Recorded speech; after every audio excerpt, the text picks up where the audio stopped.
얘기를 할 수 있는 사건을 한번 좀 네. 가져와 봤습니다. 10년지기 생매장 사건. 10년지기 생매장 사건. 네.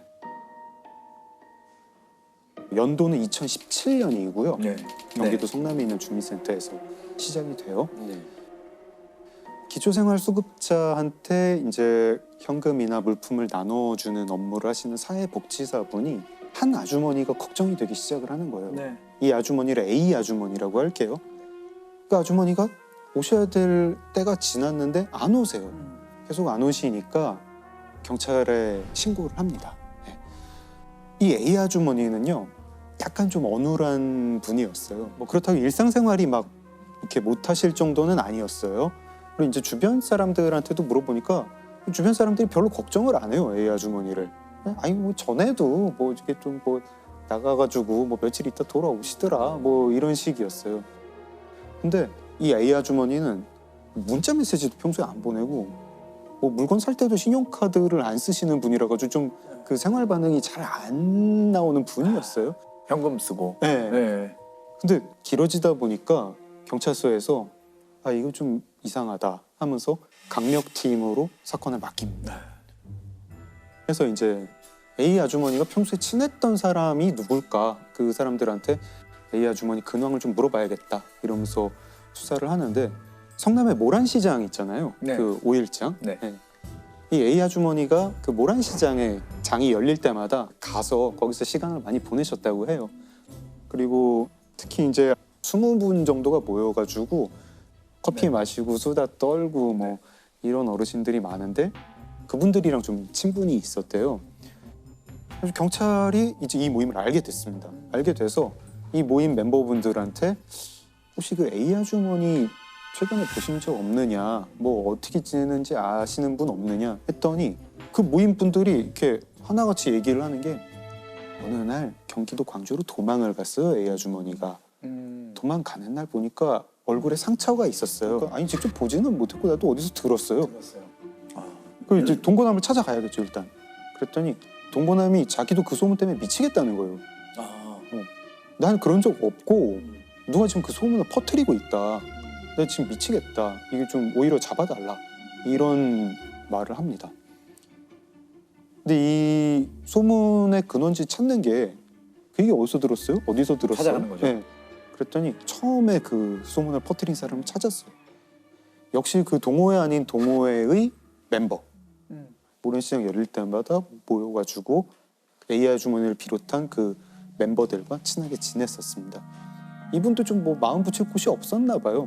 남편은 철원에서 밭농사를 혼자 하면서 이 씨 아주머니는 얼마나 모란시장의 진심이었냐면 서울의 이제 강북 지역에 심지어 사시는 분이었는데 아들 차를 타고 왔어요.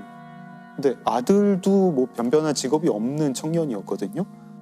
그 아들이 어머니를 위해서 자기가 차도 없는데 렌트카를 빌려가지고 그 효자네요. 그리고 이 사람들 말이 A 아주머니랑 그 이 씨 아주머니는 특히 친했다 이렇게 얘기를 해요.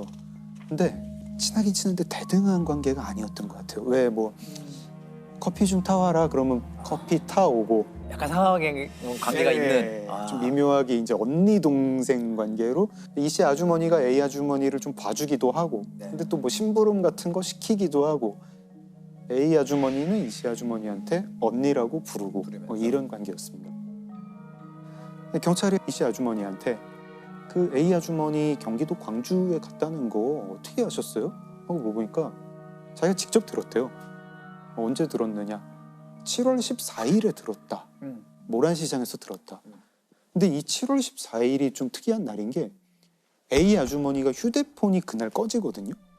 그날 꺼지고 이후에 켜지지가 않아요. 그러면서 이 씨 아주머니가 나는 그 다음번 모란시장 열릴 때 7월 19일에도 A 아주머니를 봤다. 모란시장에서.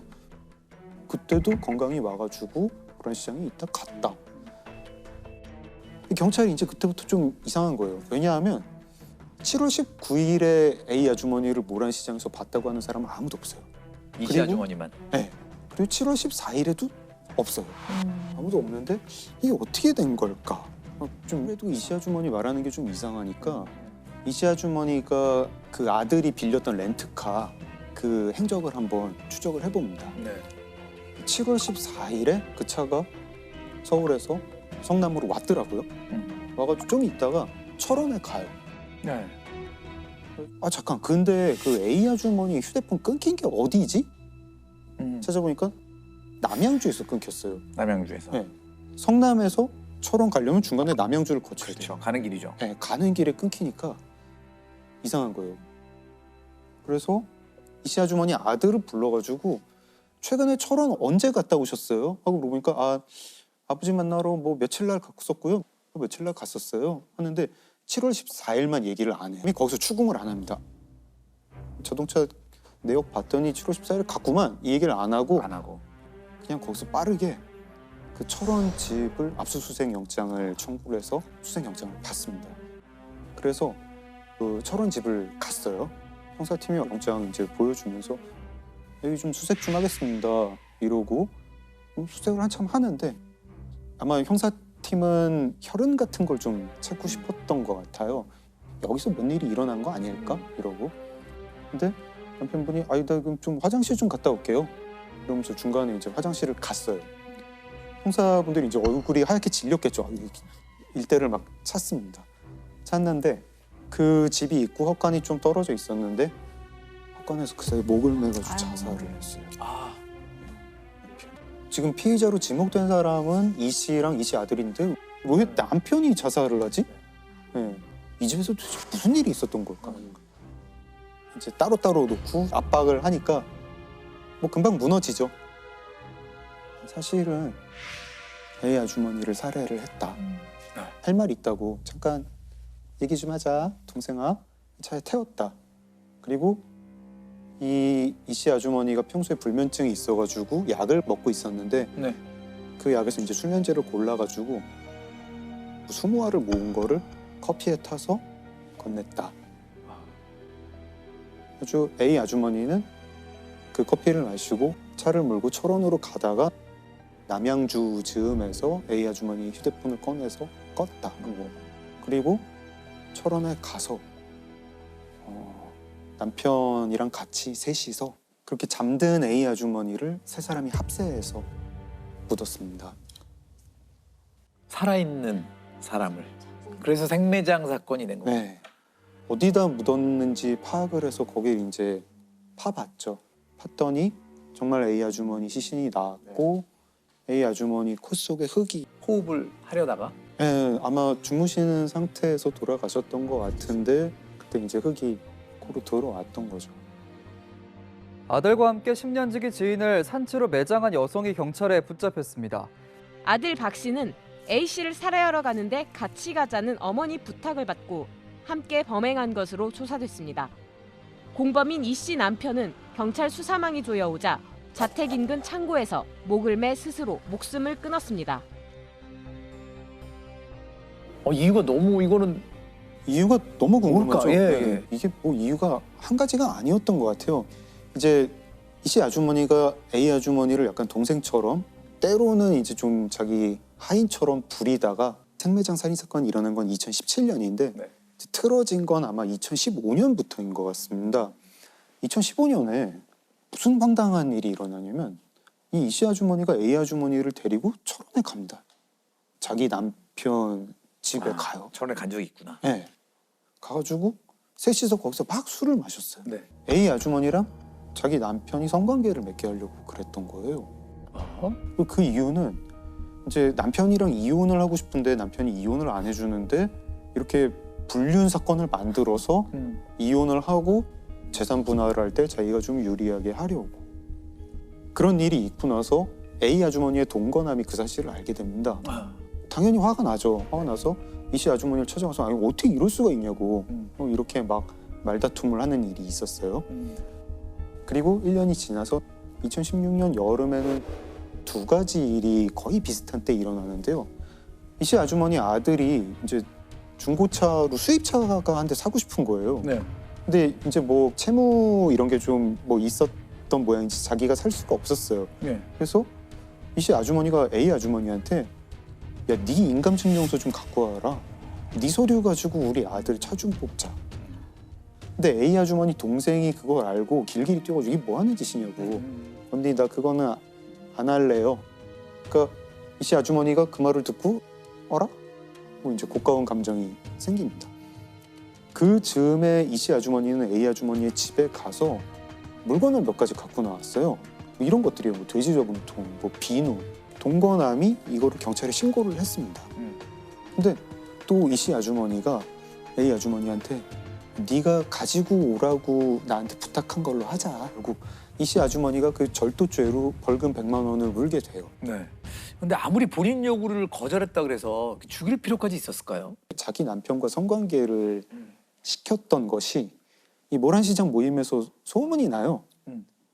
사람을 그렇게 이용해 먹는다 이런 소문이 좀 나기 시작을 하니까 이 이씨 아주머니는 얘를 살려두면 이 소문이 더 퍼지겠다 이런 생각을 합니다.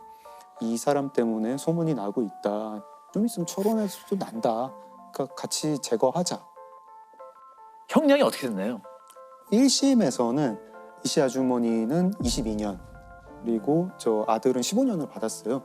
근데 2심에서는 이씨 아주머니가 징역 30년, 아들은 18년 이렇게 형을 받았습니다. 네, 이혼할 빌미를 만들려고 지인을 시켜서 남편과 성관계를 맺게 하고 이것이 알려질까 봐 생매장한 모자가 항소심에서 형량이 늘어났습니다. 서울고등법원은 어머니 이모 씨에게 1심의 징역 22년보다 높은 징역 30년을 선고했습니다.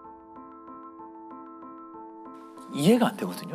이런 일까지 벌이는 게 이 범인들의 심리가 뭘까요?